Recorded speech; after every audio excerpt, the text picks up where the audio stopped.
Hi everybody, welcome back to my channel. If you're new, hello. If you're returning back, I'm Allie. I messed that intro up. We're moving on. Today's video might be kind of long. It is the end of September. It's reading wrap-up time, and I read 21 books this month. This is, I think, the biggest reading month that I've had all year. I don't know what was in the air. I read a ton of Kindle books. I read a ton of physical books. I don't know, but like, strap in, strap on. That was weird, because this video might be kind of long. So, we're just gonna get into it. Oh, also, I chopped all my hair off. I changed my hair again.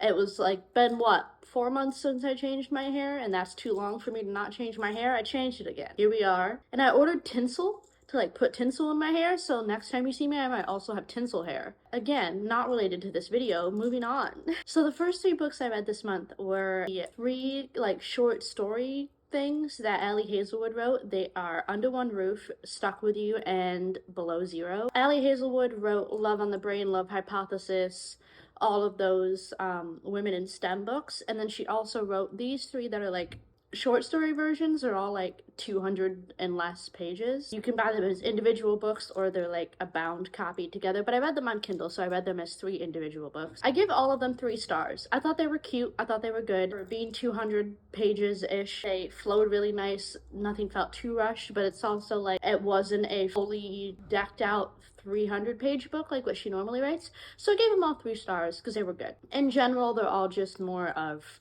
her STEM themed books. That's what all her books are. So I don't really know how to explain them other than that. It's all a scientist girl falling in love. But yeah, if you're into Ali Hazelwood and you haven't read these yet, I do highly recommend them. And they're really good for short stories. They're just short stories. So then after that, I read a book that I actually recently recommended. I did my top 3 favorite deaf representation books. I can tag that video if you want to go watch it. But I read Give Me a Sign by Anna Sortino. So I apologize if I sound weird in this video. I'm recovering from a cold.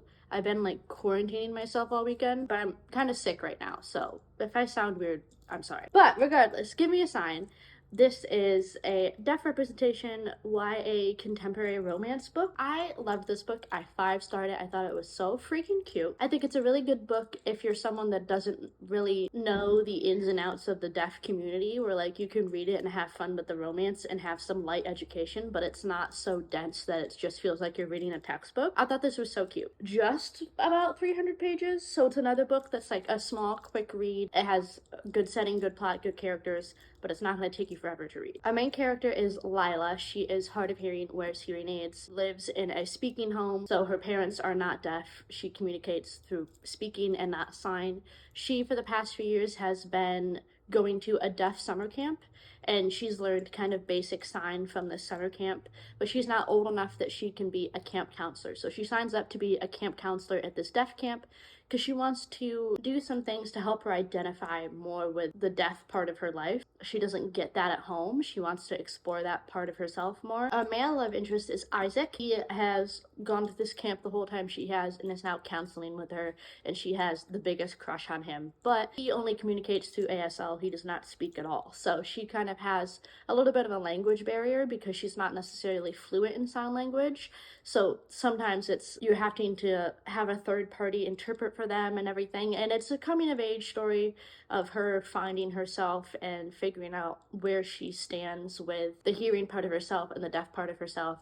But it's also a romance, and it's really cute. It's got cute British lifeguards. If you're a One Direction person, I think you would like this. You would like the cute British lifeguards. But all in all, I really highly suggest this book. I loved it so much. I wasn't expecting to like it as much as I did, but genuinely it's so good, and I highly recommend it.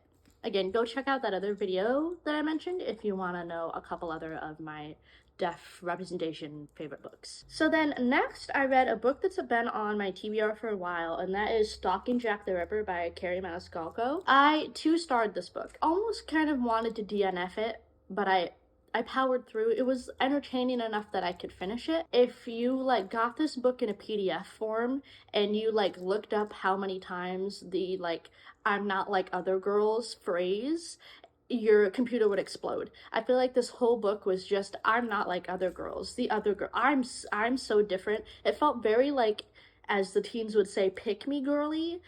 So I didn't love that, and it is Jack the Ripper is like an actual murderer that brutally murdered people, and it like romanticizes that in like a non-feminist way. I don't know. I understand why I hadn't read this. It's not a book that I would necessarily recommend, especially if you are a true crime person, because I think that you'll be able to be like, this is a little bit too romanticizing and not in a good way. But yeah, I read it. 2 stars. It happened. So then I read Part of Your World by Abby Jimenez. Abby Jimenez has become one of my favorite authors, and I have been going back and buying all of her books so I can read them all. This one is age gap romance. Our female main character, she's in her 40s, lives in the big city. She takes a vacation to this small town where she meets the man that owns her Airbnb. He's in like his 20s. She meets him at a bar, I think. And they have like this instant connection and a one-night stand. It's her kind of like, I'm too old for him, blah, blah, blah. I don't think I can date someone this young. And he's just like completely obsessed with her. I 4-starred this book. I liked it. I love Abby Jimenez's writing. The only thing with this book is like, it had too much, in my opinion, too much insecurity sometimes. I feel like at some point I wanted to be like, I get it. You both think you're not good enough for each other. Like I wanted to kind of like smack him across the face. It felt like every 5 seconds it was just like, I'm not worthy of this person. Like it just felt too insecure sometimes. And then at the end, I was almost rooting for them to not be together because of the way the female lead acted towards the male lead. Like at one point in the book, not really spoilery, the male lead blocks the female lead because he doesn't want to talk to her anymore. And it's like, I almost felt happy for him in that aspect. I was like, yeah, you do deserve better than this. So it was almost like, I really liked it, and I liked the story, and I liked her writing, but it was almost just like, I kind of would have I would have been okay if they didn't end up together, which is weird. I've never felt that way about a book before, but I still 4-starred it, and I still really liked it.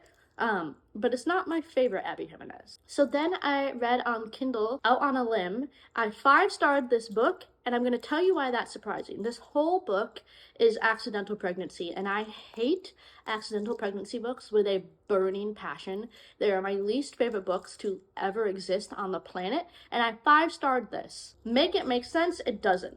But this book is so good. Main love interests, they meet on Halloween. They have a one-night stand at their friend's Halloween party, and both of our main characters have disabilities that they're dealing with and have been dealing with their whole lives, and like has always been an issue in past relationships and all of that. So they really find like this comfort and solace with each other because they're both able to be like, yeah, we both have these disabilities, that doesn't define us, but also in a way it does. So like they have this really instant connection over that part of their lives. But they have this one-night stand, never see each other again. Female lead finds out that she's pregnant and decides to contact the male lead and let him know. This book is just so freaking cute. I was like screaming. This book is so cute. The male love interest,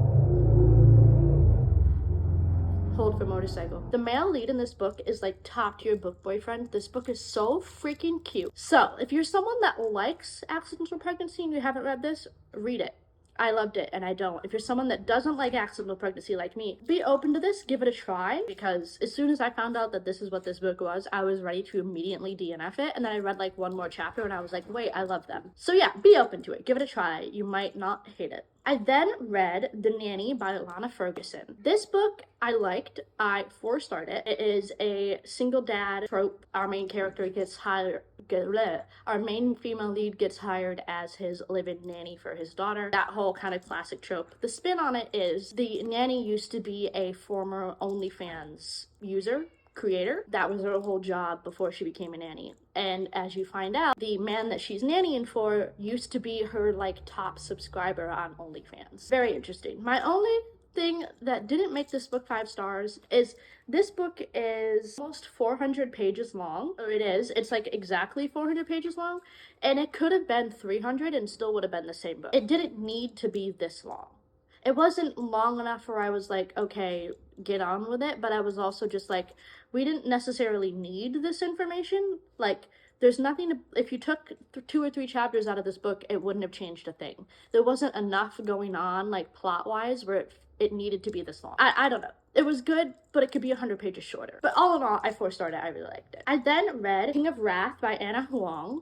This is her, like, billionaire, like, mafia-ish story thing. I think that's how you would describe it, like, mafia stuff. But our main character is Dante Russo. He is a billionaire CEO, super grumpy, hates everyone, all of that. He gets forced into an engagement with Vivian Lau, or Liu. It's Lau. I think it's Lau. I'm not exactly sure. But she is an heiress to her father's like $1 million jewelry company, and they are now engaged. They both don't like each other. It's that whole forced marriage, grumpy sunshine, mafia classicness. I'm not always a big mafia book person, but I liked this one. Mafia books are some that are kind of like, it's a hit or miss for me. Sometimes it's too much and sometimes it's okay. This one was good. I think I will definitely read the rest of the series. Most of this is on Kindle Unlimited, and I will probably read the rest of the series. Yeah, if you haven't read this stuff yet and you're a mafia person, I think you would really like it. I then read The Predator, which is dark romance, and I'm not normally a dark romance person. I 3-starred it. It was okay. It wasn't my favorite. It wasn't awful. This is the first book in the Darkverse series, which is a pretty popular like dark romance universe series. This book opens up with our female lead breaking into the male lead, Tristan, like head of mafia.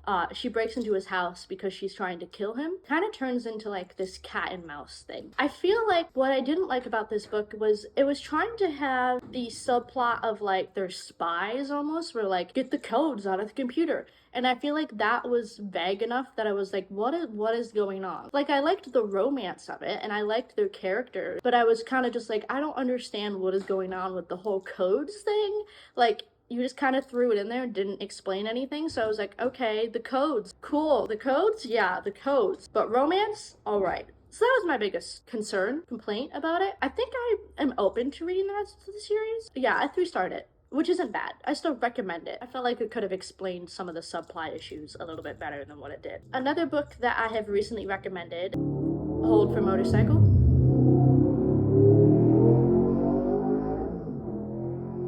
Another book that I have recently recommended, I can tag that video as well. I recommended it in my like fall spooky book recommendation. That is Hidden Pictures by Jason McCulloch. Rekulak. I apologize if I say that wrong. I probably did. This is a mystery thriller, so very good for fall. I've read a lot of thrillers, and I'm usually fine. Like, I'm a baby back bitch. I can't do horror. I don't watch any form of scary movie because I will be unable to sleep for the rest of my life. But I can read about it okay. This was the first book that I could not read at night. I refused to read this at night. I was reading like palate cleanser romance book later at night when I was trying to read before bed, and like kept this book in a completely different room. This book was genuinely like terrifying. This book has illustrations that goes along with the storyline. They are like terrifying. If you're just reading a book at night and you just see this screaming woman, like, no thanks. I don't want to be reading a book and just seeing pictures of people getting murdered. Like, what? It's terrifying. It's creepy. It got to me enough that I would not touch this book at night. Our main character, Mallory, she is just getting out of rehab and she's trying to find a job to help get herself back up on her feet. She applies to be a nanny for this rich couple to watch their son. She gets the job. She goes to like meet the son and meet the family and see the house and all that for the first time. And they're like, hey, here's our son. Don't be concerned. He has this like imaginary friend, Mallory. She's like, okay, yeah, that's fine. He's a kid. What kid doesn't have imaginary friends? Like, I've had imaginary friends. Cool, whatever. But as she's babysitting him, she's questioning she's questioning who this imaginary friend is. Because he is talking about this imaginary friend and drawing her in really concerning scenarios, and she's starting to question this son, this family, this marriage. Has this child been a witness to murder? Has this family murdered to someone? Is this imaginary friend the ghost of someone that their family has murdered? What is going on? Everything is really creepy. So yeah, it's a very good book. I loved it. I 4-starred it. It scared me legitimately. So if you're looking for an actual scary book for spooky October, I highly, highly suggest this one. The sun is starting to blind me. The sun is going down enough that it's like getting in my eyes. I'm gonna mess up my framing now. I need to move a little bit. Jesus Christ. Then I read a poetry book. I read poetry occasionally. I think I read 2 poetry books this month, but the first one that I read is You'll Come Back to Yourself.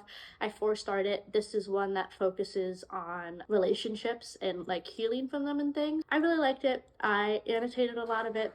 It was really good. If you like poetry and you want kind of like a relationship-based poetry book, I highly suggest this one. Poetry book. I don't know how to explain it. Another book that I recommended on my like spooky fall recommendation video, I read The 7-Year Slip by Ashley Poston.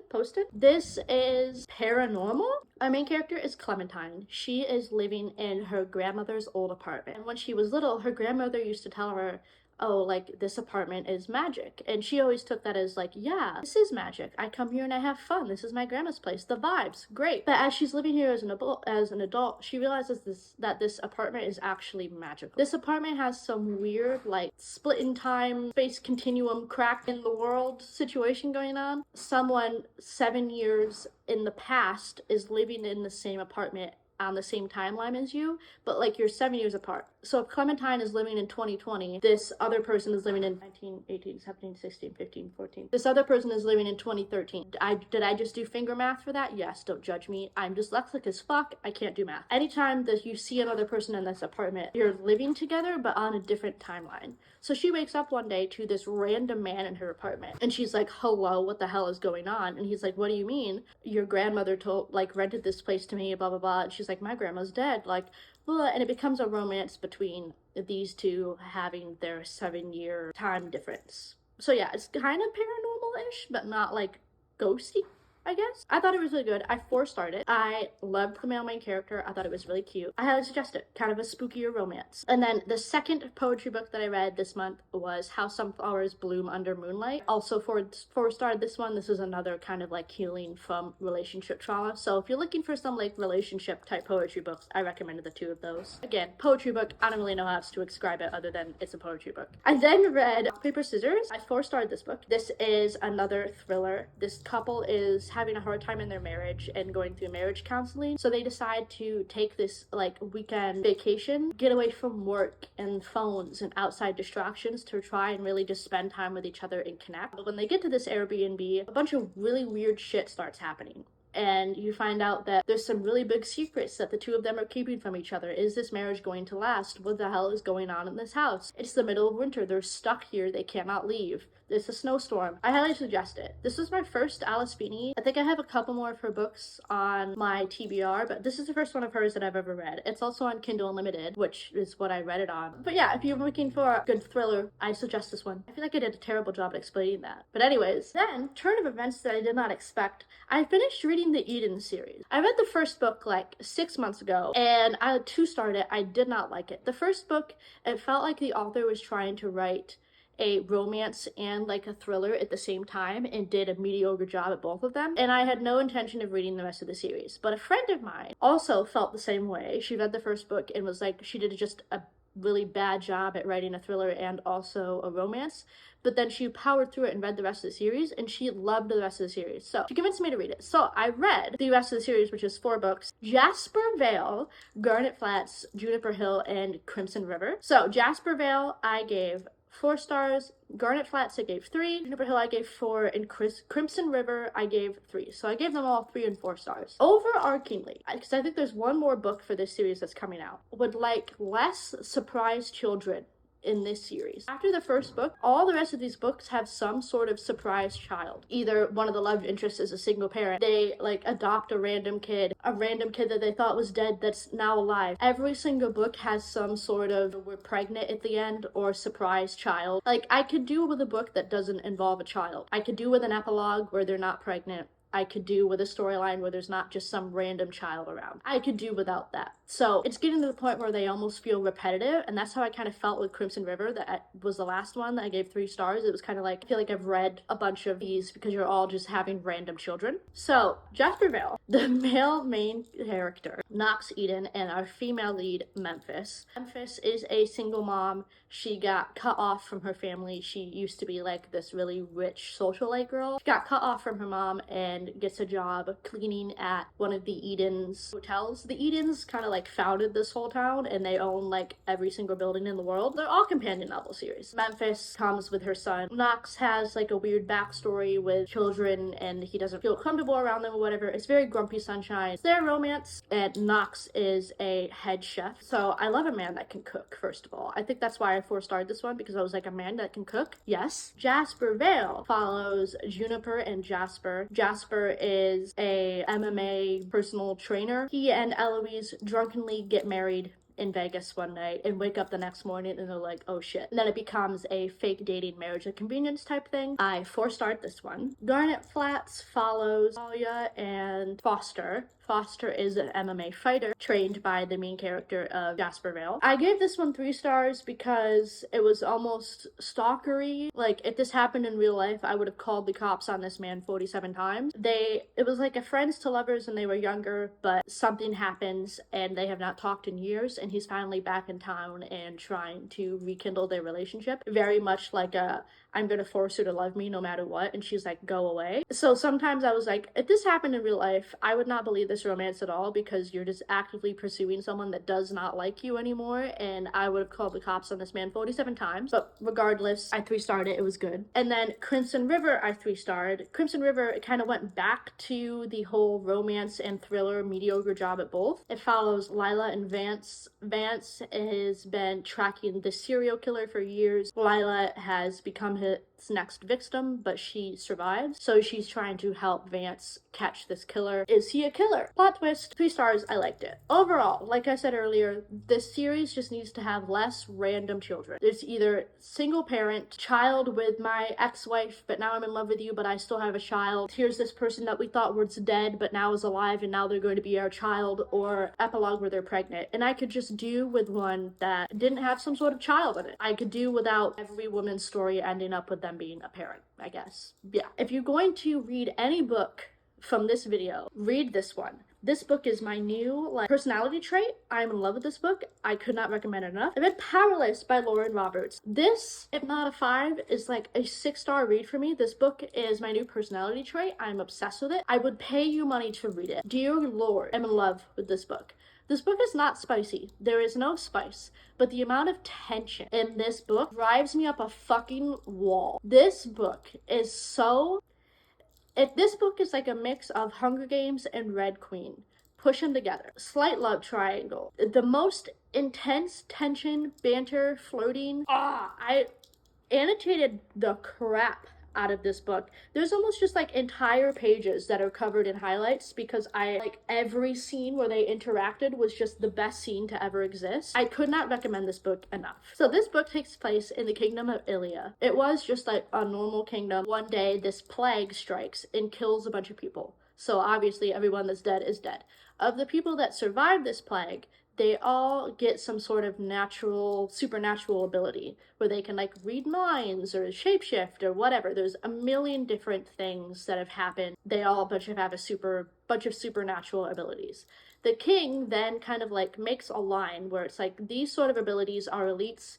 These are the higher up people, and the people that have these abilities are now the lower class. So he kind of resegregates all the people that have survived this plague. That is the kingdom we're living in. Our main character, our main female lead, is Peyton. She has been living in the slums. She is a lower class person. Unbeknownst to almost everyone except her best friend, she is an ordinary. She does not have any sort of power, does not have any supernatural ability, but her dad basically taught her as a child how to fake an ability. So she's pretending to be a psychic that can like read minds and tell the future. She's just really good at observing people and like making observations from what she observes of people and trying to tell them their future or whatever.